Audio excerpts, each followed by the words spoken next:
Hi, I'm back, and this is I See Blessed. And basically, I'm going through a book and I'm talking about it. I'm starting in the 4th chapter now. I'm starting 2 chapters before that. So when I put the video up, I'm going to just start at number 3, and this is number 4. So I was just talking about how we know Jesus, but you don't know who he is. So this next point is one of many, or your one and only. So Luke 14 is probably what's mainly going to talk about. Is Luke 14 so let's see. So Jesus in a large crowd. So the first point here is ultimately what concerned Jesus the most isn't the size of the crowd, but the level of commitment.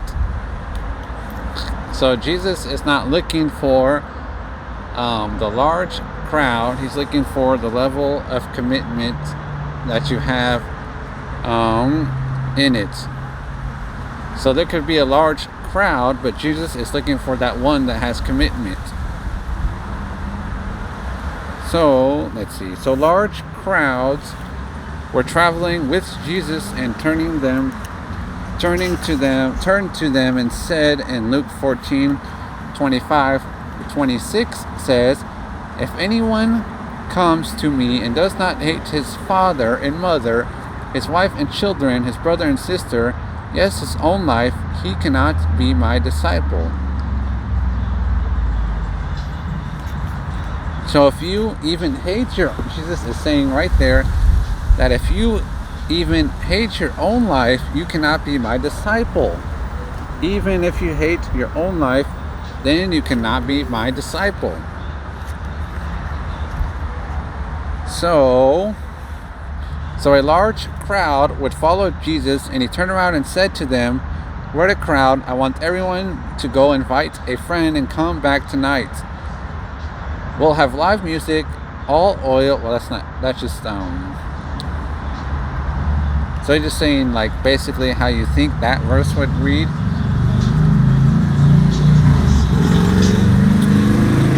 So instead, he tells the people that if you want to follow me, they must.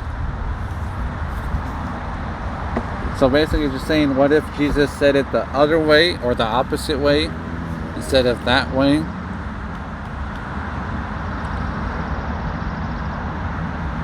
So some teachers have tried to soften the words of Jesus by saying they were only meant for a select few, or would be specifically chosen to represent him. So basically, Jesus' words are not for a select few. Jesus' words is for everybody. Let's see. So everyone can take a deep breath. That was a close call, but he wasn't talking to you. But he says large crowds. And when Jesus speaks to the large crowds, he doesn't address a specific person. The word for crowd, it simply means a large group of unidentified people. He wasn't singling out a specific group. So the word he used in verse 26, Jesus says, "If anyone." So he doesn't say "if you" or "if I." He says, "If anyone wants to follow me." So Jesus isn't laying out the entrance requirements for his 12 disciples. He is not taking a class. He is not addressing a group of missionaries or pastors. Jesus didn't have one set of sermons that he preached to. So basically, if anyone, he's not specifically speaking to someone. He's saying, if anyone wants to follow me. So the question is, does following Jesus really mean that you have to basically hate, half hate, or does following Jesus really mean that you have to hate?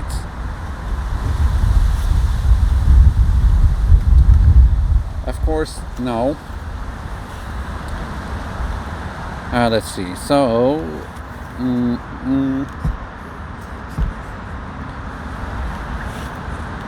let's see. So if you were to become a follower of Jesus without your family's blessing, you would have been thought of as not agreeing with your family. So let's see.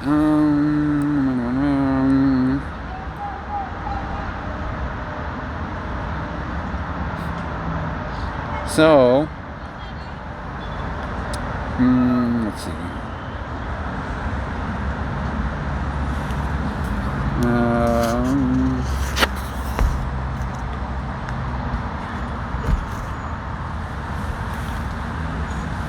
One sec.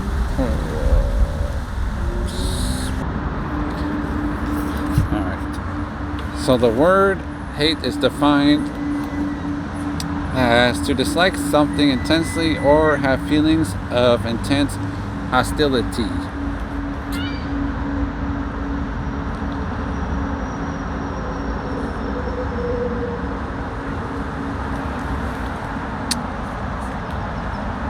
So clearly Jesus doesn't want us to hate our family. It would violate everything else the Bible teaches us on the subject. Jesus himself said no one of the two greatest commandments was love your neighbor as yourself. So our families are the closest neighbors we have. So also in Luke 14:26 says, if you want to be my disciples, you must hate everyone else by something, karma? I don't know. Your father and mother, wife and children, brothers and sisters.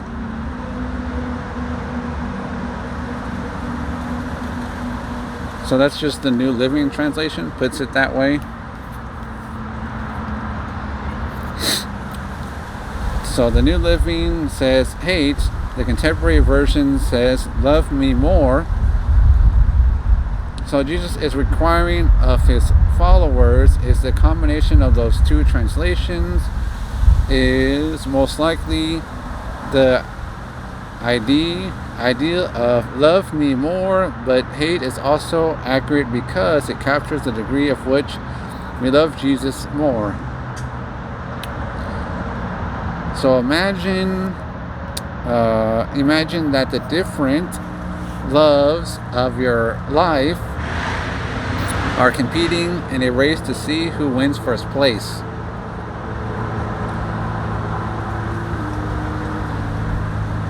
So that idea isn't that Jesus comes in first place in the race. What Jesus is describing here is more accurately understood by picturing the race for the first place in your life. And he is the only one on the track. So Jesus isn't just saying, I want to be first place in your life. He is saying, I don't even want there to be a second place. So what place have you placed Jesus in? Have you placed him as the first one, or have you placed him as the fifth one? He wants to be your one and only. So is Jesus one of many, or is he your one and only? So sometimes we can say, I love you, I'm committed to you, but let's not be exclusive. So maybe people are saying they love you, they want to be committed, but let's not be exclusive. Let's see. So, but Jesus is saying that he has to be the only. Jesus makes it clear that he will not share your affection. Following him requires your whole heart. So he's just saying basically that if we're going to follow Jesus, then he has to be first, and you have to give him your whole heart.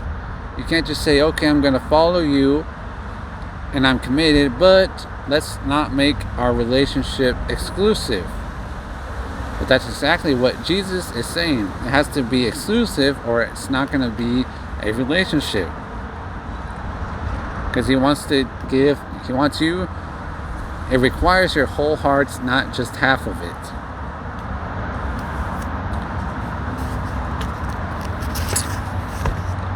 So for one, here are some questions that I'm gonna ask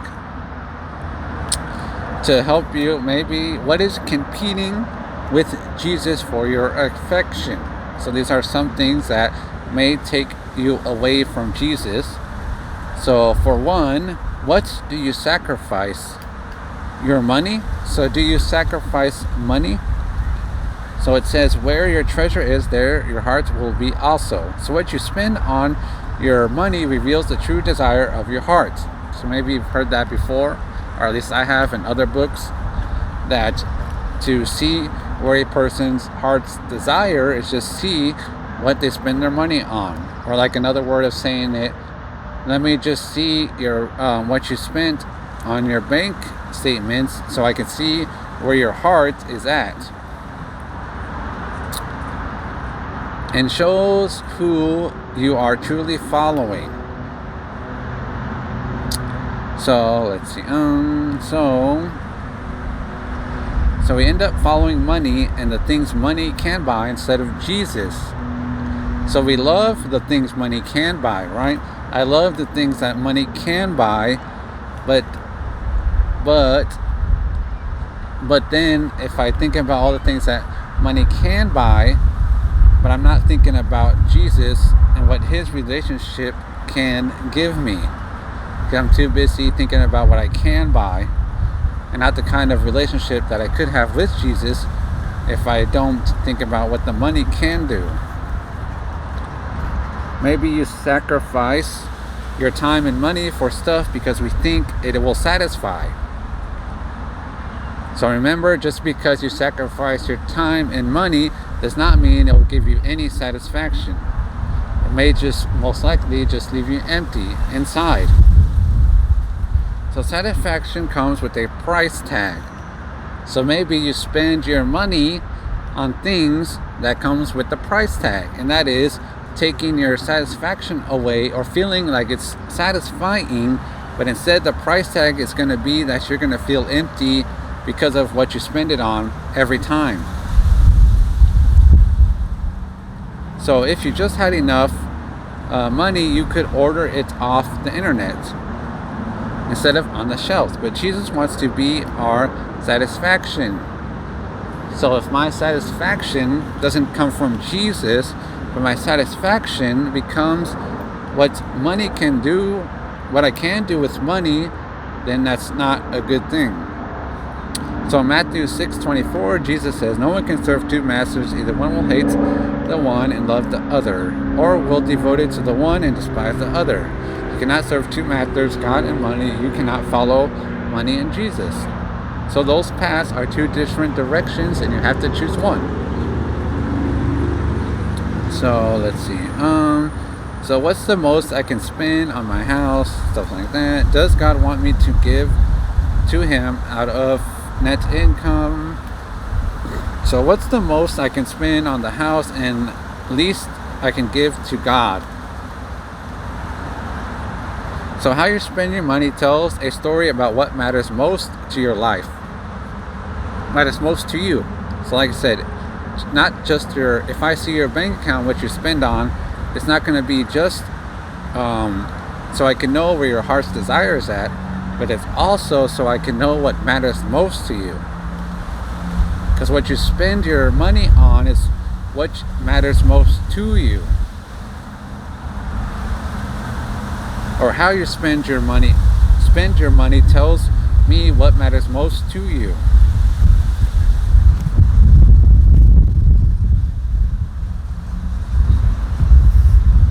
like I said, your bank account will offer me the best evidence, will tell me if you're really a follower of Christ.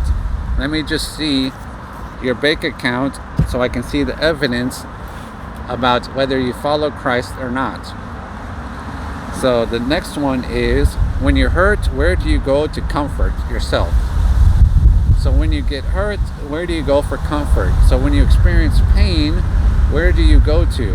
Where do you turn to? Who do you run to?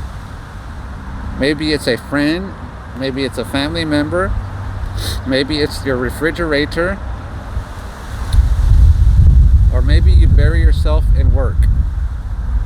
And all those things have the potential to compete with Jesus.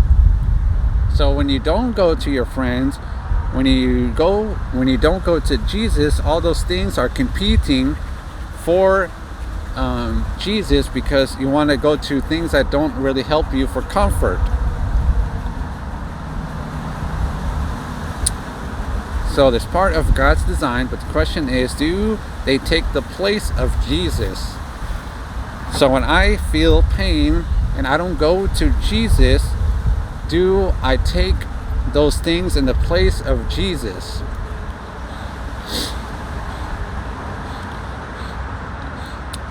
So sometimes we have painful circumstances, and that will show if we truly are following Jesus. If we are truly following Jesus, will be revealed.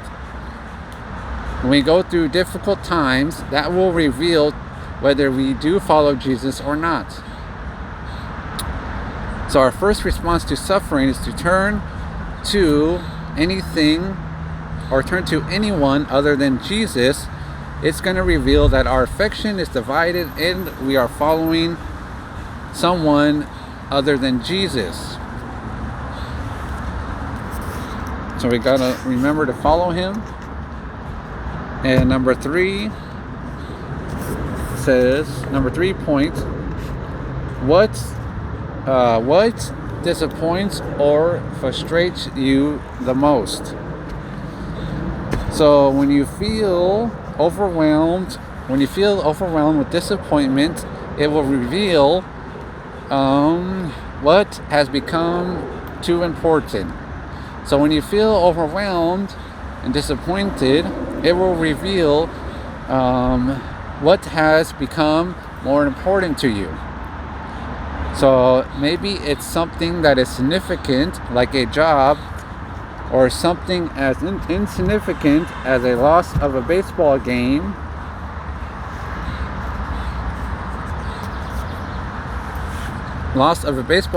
So those are some kind of things, or maybe evidence that something is more important than it should be.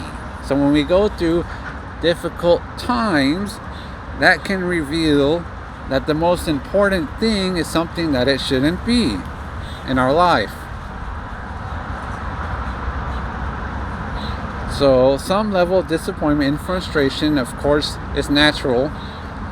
There's always levels of frustration and disappointment. That's natural. But if you find that you are disappointed, it is an indication that you might be competing for affection that Christ should be alone. So it says, let's see. So do you see how extensive disappointment and consistent frustration can reveal a heart's true passion? So number 4, what is it that really gets you excited?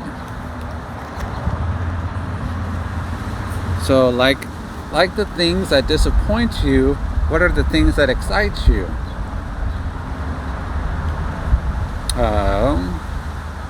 It could be sports, music, work, whatever it could be. All those things are fine, but do they rob, or do they become a type of place that God should be at? So following Jesus means following him alone. So Jesus should be at the throne of your heart and no one else. So instead of keeping a crutch on their heart, and at most give Jesus a cushion or a cushion. So he has to share the space, but Jesus makes it clear to this crowd he is not interested in sharing your heart. So he's not interested in sharing your heart. So Jesus won't share you with another lover. So Ezekiel chapter 16, it says, the people who have been worshiping those false gods, you give gifts to all your lovers. So in Luke 14, Jesus defines the relationship by making it clear that if we follow him, we follow him alone. So he won't share us, not with money, career, or family.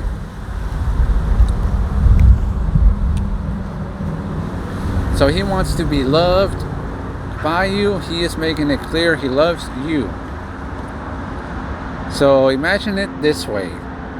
So let's imagine that this week you walk into a restaurant and see him sitting at a table having a dinner with a woman who is not his wife. You come up and confront him. Who is this woman and what are you doing? And then you respond, don't worry about it. I'm on a date with a beautiful lady, but my wife knows that she always comes first. So when you come from that date, what do you think your response would be?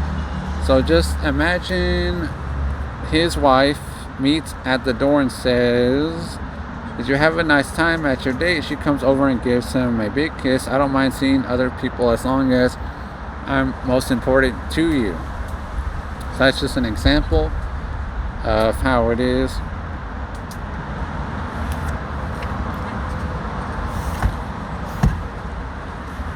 So Jesus makes it clear, if you follow him, he is to be your one and only. So in Luke 14, I'll skip that.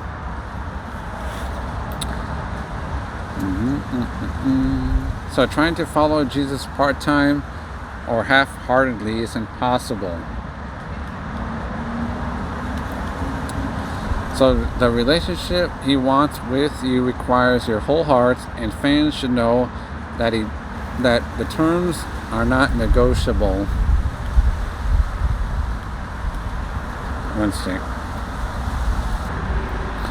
So it's not negotiable.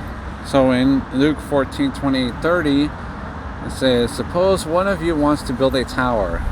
Will he not first sit down and estimate the cost to see if he has enough money to complete it? For if he lays the foundation and is not able to finish it, everyone who sees it will ridicule him, saying, this fellow began to build and was not able to finish. So Jesus makes no apologies for his words. He wants people to be clear about what they are signing up for. And the last point, that's pretty much the last point. So if following Jesus cost you everything, would it still be worth it?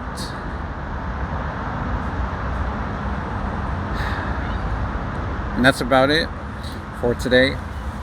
And God is good all the time. And I'm out.